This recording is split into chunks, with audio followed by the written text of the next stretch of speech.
P D M کے بہت محترم اور معزز قائدین، کراچی کے بھائیوں، بہنوں، بزرگوں، ماؤں، بچوں اور جمہوریت کے سپاہیوں، شہداء کے وارثوں، آپ سب کو محمد نواز شریف اور آپ کی بیٹی آپ سب کو محمد نواز شریف اور آپ کی بیٹی، آپ کی بہن مریم نواز شریف کا سلام۔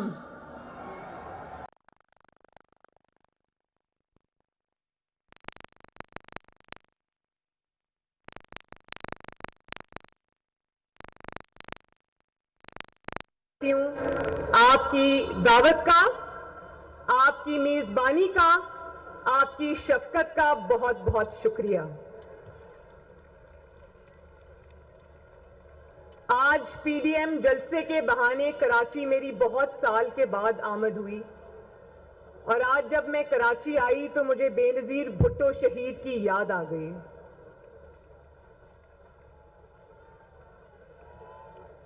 بے نظیر بھٹو شہید سے میری صرف ایک ملاقات ہوئی تھی، اور وہ ملاقات 3 گھنٹے پر محیط تھی۔ جب ملاقات ہوئی تھی اور وہ ملاقات 3 گھنٹے پر محیط تھی جب وہ ہم جلاوطنی کے دور میں جدہ سعودی عربیہ میں ہوتے تھے، تو زرداری صاحب اور بے نظیر بھٹو صاحبہ تشریف لائی تھیں اور ہمارے ساتھ کھانا کھایا تھا، میرے ساتھ بیٹھی تھیں اور میرے ساتھ انہوں نے ایک ماں کی طرح، شفیق ماں کی طرح 3 گھنٹے میرے ساتھ گزارے۔ مجھے آج بھی وہ بات نہیں بھولتی، مجھے وہ آج بھی ملاقات نہیں بھولتی۔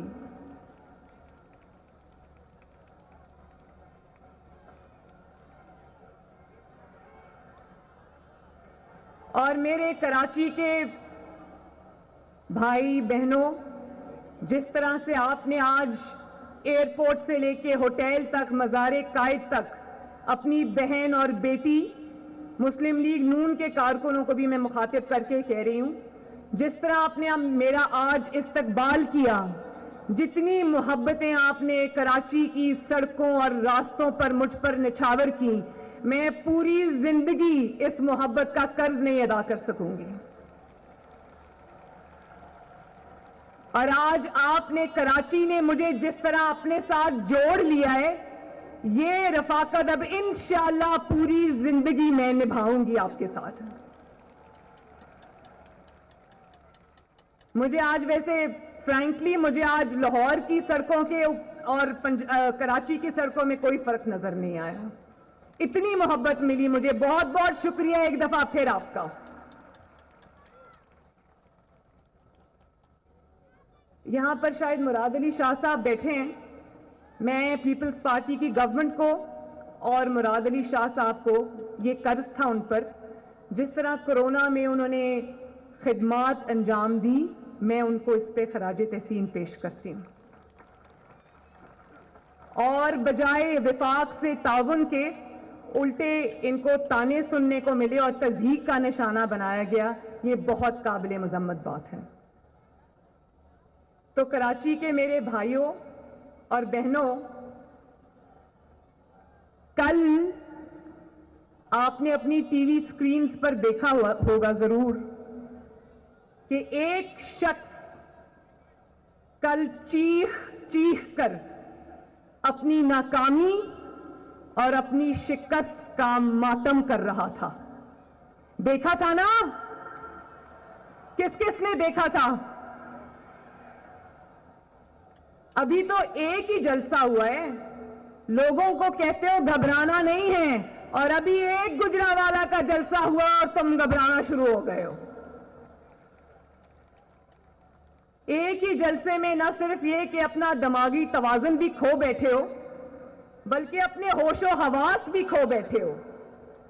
اور اگر آپ کو نہیں پتا، اگر آپ کی ٹریننگ میں، آپ کی تربیت میں یہ چیز شامل نہیں ہے، جعلی ہی صحیح، سلیکٹڈ ہی صحیح، لیکن وزیر اعظم کے آفس پہ تو آپ بیٹھے ہوئے ہو، اگر آپ کو یہ پتہ نہیں ہے کہ ہم جانتے ہیں آپ دباؤ میں ہیں، ہم جانتے ہیں آپ پریشر میں ہیں، اور اس دباؤ اور پریشر کی بہت ساری وجوہات ہیں، لیکن اگر آپ یہ نہیں جانتے کہ دباؤ میں، پریشر میں گریس کس طرح دکھائی جاتی ہے، تو پھر اگر آپ کے ارد گرد کوئی ایسے لوگ ہیں ان سے ہی مشورہ لے لو، لیکن خدارا وزیر اعظم کی کرسی کی ہی کوئی لاج رکھ لی ہوتی۔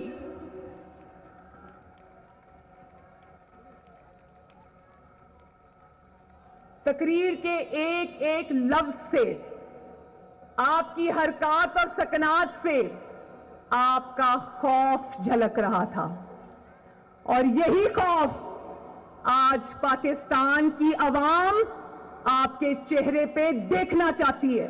دیکھنا چاہتے ہو نا یہی خوف؟ یہ آپ کی طاقت کا خوف ہے جو عمران خان کے چہرے پہ آج ٹی وی پہ کل آپ نے دیکھا، ٹی وی کی سکرینز پہ کل آپ نے دیکھا۔ اور اگر پریشر میں کس طرح ریاکٹ کرتے ہیں، یا جب حکومتی معاملات میں اتار چڑھاؤ آتے ہیں، اگر آپ کو نہیں آتا، اگر آپ کو سکھانے والا کوئی نہیں ہے، تو نواز شریف سے سیکھ لیا ہوتا۔ 126 دن تم وزیر اعظم ہاؤس کے باہر بیٹھے رہے، کنٹینر پہ چڑھ کر خالی کرسیوں سے خطاب کرتے رہے، اور شارع دستور کے اوپر جمہوریت کی قبریں کھودتے رہے۔ نواز شریف نے تو ایک دن بھی آپ کا نام لینا گوارا نہیں کیا۔ نواز شریف نے تو ایک دن بھی پریشر نہیں لیا۔ نواز شریف نے تو ایک دن بھی گھبرا کے الٹی سیدھی باتیں نہیں کی۔ آج بھی تمہیں حسرت رہے گی، نواز شریف تمہارا نام بھی نہیں لے گا۔ اس کی وجہ یہ ہے کہ تم بڑوں کی جو لڑائی ہے اس میں بچوں کا کوئی کام نہیں ہے۔ بھئی تم کس خوشی میں اچھل رہے ہو؟ تمہارا نام کس نے لیا ہے؟ تم تو پہلے ایک تابعدار ملازم تھے، اب وزیر اعظم کی کرسی پہ قبضہ کرنے کے بعد اب فرق صرف یہ آ گیا ہے کہ تم ایک تنخواہ دار ملازم ہو، اور تمہیں جعلی اور سلیکٹڈ ہونے کی تنخواہ اس پاکستانی قوم کو لاکھوں روپے میں ادا کرنی پڑ رہی ہے۔ اور آپ کا تو مخاطب بھی عوام نہیں ہوتے، کراچی کے لوگوں اس کا مخاطب آپ نہیں ہوتے۔ جب وہ خطاب کرتا ہے تو یا وہ اپوزیشن کو خطاب کرتا ہے، یا وہ نواز شریف سے مخاطب ہوتا ہے، یا اس کو مریم نواز کی تکلیف ہے، یا اس کو بلاول بھٹو اور مولانا فضل الرحمان صاحب کی تکلیف ہے۔ وہ آپ سے مخاطب نہیں ہوتا، وہ ہم سے مخاطب ہوتا ہے، اور عوام تو، اور یا وہ ان سے مخاطب ہوتا ہے جو اس کو لے کر آئے ہیں۔ عوام سے وہ مخاطب نہیں ہوتا۔ میں نہ عمران خان کا نام لینا پسند کرتی ہوں، نہ اس جعلی انسان کو میں وزیر اعظم مانتی ہوں، نہ میں نے اس کی جعلی حکومت کو کبھی تسلیم کیا ہے، اور میں اس کے الزامات کا جواب دینا بھی جو ہے وہ بلو ڈگنیٹی سمجھتی ہوں۔ لیکن کل اس نے ایک ایسی بات کی جو میرے شاید مذاق اڑانے کی غرض سے کی گئی تھی، لیکن اس سے یہ جو خواتین یہاں بیٹھی ہوئی ہیں، مجھے کہا کہ یہ بچی ہے لیکن نانی ہے۔ تو میں اللہ تعالیٰ کا بہت شکر ادا کرتی ہوں کہ میں صرف ایک بچی نہیں، 2 بچوں کی نانی ہوں ماشاءاللہ۔ یہاں ذرا ہاتھ کھڑا کریں، کتنی خواتین نانی ہیں، کتنی خواتین دادیاں ہیں؟ تو بتاؤ کہ کتنا خوبصورت رشتہ ہوتا ہے یہ، ہوتا ہے نا؟ میری نواسی کا نام جو کہ اب ماشاءاللہ 3 سال کی ہے، اس کا نام سرینا ہے، اور ایک اور میرا نواسا ہے جو ابھی 3 مہینے کا نہیں ہے، اس کا نام محمد ہے۔ تو میں یہ بتا دوں کہ جب میں تھکی ہوتی ہوں، مجھے تھکاوٹ ہوتی ہے، تو میں اپنی بیٹی کو کہتی ہوں کہ دونوں بچوں کو میرے پاس لے آؤ۔ یقین کریں کہ تھکاوٹ دور کرنے کا اور دل کی خوشی کا میرے پاس اس سے بڑا کوئی علاج نہیں ہے۔ اور آپ نے جب یہ بات کہی تو آپ نے میری تصدیق نہیں کی، آپ نے اس مقدس رشتے کی تضحیق کی ہے. نانی کون ہوتی ہے؟ ماں کے پاؤں کے نیچے جنت ہوتی ہے, وہ ماں کی بھی ماں ہوتی ہے. آپ نے اس رشتے کی تضحیق کی.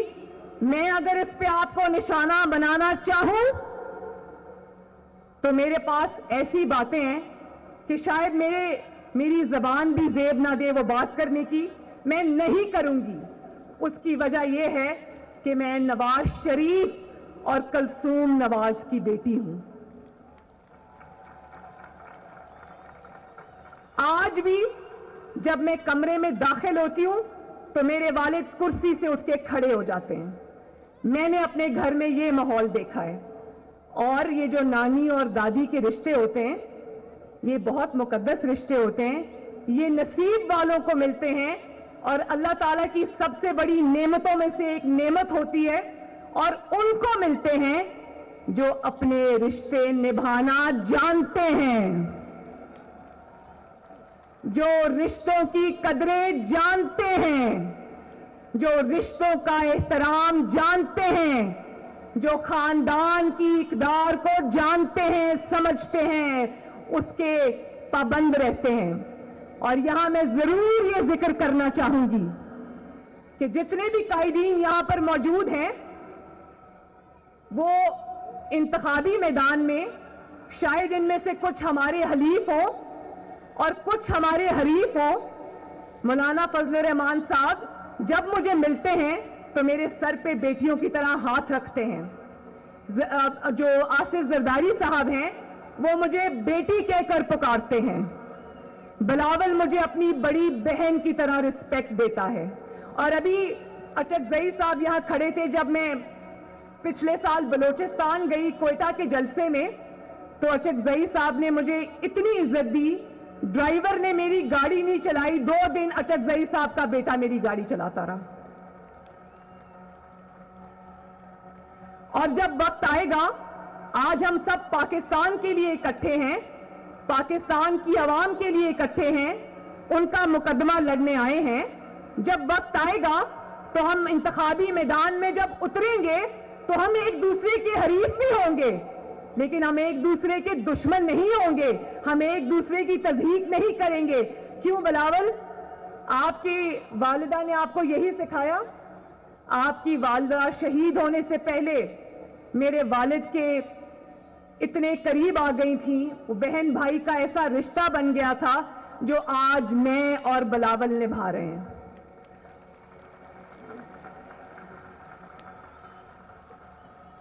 اور بلاول, آؤ مل کے آج یہ وعدہ کریں کہ ہم مخالفت میں کبھی اتنے آگے نہیں جائیں گے جو روایات آج عمران خان اور اس کی جماعت. مسلم لیگ نون کی نائب صدر مریم نواز جلسے سے خطاب کر رہی تھی. کہا کراچی والوں سے بالہانہ محبت ملی.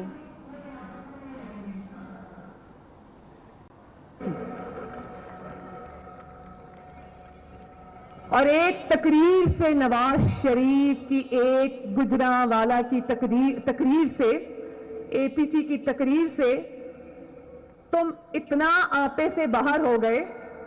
وہ والی تقریر کراچی کے بھائیوں اور بہنوں یاد رکھنا, یہ وہ والی تقریر تھی جس کے نشر کرنے پر پابندی تھی. نواز شریف کی آواز ٹی وی پر نشر کرنے پر پابندی تھی. آپ کو پتہ ہے جب گجرانوالہ کے اشتہار ٹی وی پہ چل رہے تھے تو ہمارے کسی کارکن نے ان اشتہاروں کو چلایا, اس کو یہ پیغام دیا گیا کہ اس میں سے نواز شریف کی جو چہرہ ہے اس کو نکال دیں, پھر ہم آپ کا اشتہار چلا دیں گے. اتنا خوف ہے ان کے دل میں. اگر ہمت ہے تو سنا دو عوام کو کہ نواز شریف نے کیا کہا تھا. اگر اتنی اس نے غلط باتیں کی تھی تو اس کی تقریر پہ پابندی کیوں لگائی؟ اور اگر اتنے بزدل ہو, اتنا گھبرا گئے ہو کہ نواز شریف کی تقریر نہیں سنا سکتے تو پھر اس پر تبصرے کرنا بھی تمہارا حق نہیں ہے. کل تو ٹی وی پر جو پرسوں گجرانوالہ کی تقریر تھی وہ تو ٹی وی پر نہیں چلی. آپ نے کہاں بیٹھ کے سنی؟ کیا چھپ چھپ کے نواز شریف کی تقریر سن رہے تھے؟